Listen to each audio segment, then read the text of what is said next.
Je to ten Marko? Není to ten Marko.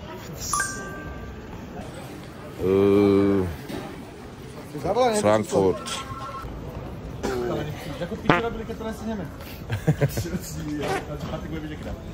Zostali sme v Nemecku, no, čo vám poviem.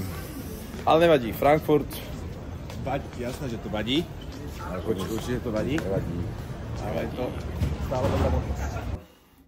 Nachádzame sa vo Frankfurte, nakoľko počasie nedovolilo odlet do Tulumu, alebo sme ho teda preveškali skrz to, že tu husto snežilo. Cheers on that. Nemecké pivo môže byť.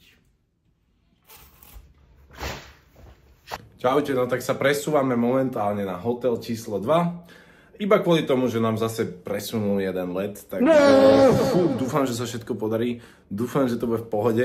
Heavy snow and freezing rain brought widespread disruption across Europe on Sunday, particularly in Germany, where the extreme weather caused major disruption to transport. Frankfurt Airport cancelled 120 of its 1,090 planned takeoffs, and authorities say they've issued black ice warning people to stay home. A vidíme sa, lebo zajtra už letíme smer Cancún. Ale vidíte, že som unavený, lebo už mám toho plné zuby. Takže ránko všetkým a dneska už odchádzame konečne smer Mexiko, ale není to úplne naša finálna destinácia, nejdeme priamo do Tulumu, ale ideme priamo do Cancúnu a ešte nás čaká potom odjazd, ale dneska už to vyzerá, že to vyjde, takže mega. Andiamo!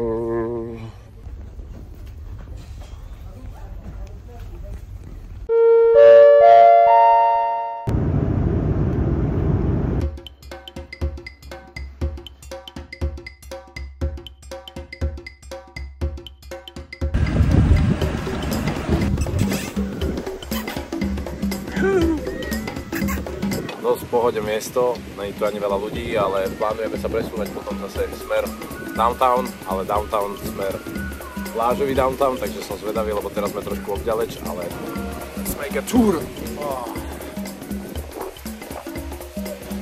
Dosť spokojná a poviem vám, akože tu prekvapuješ ma.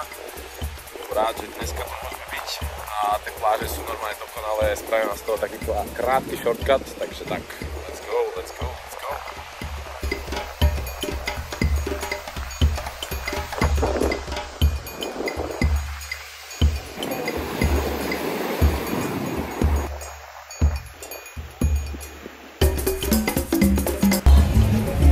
Takže ideme na S-kultúru a fúha, vyzerá to tu dosť cool a ideme tam, no. Takže S-kultúra, let's go!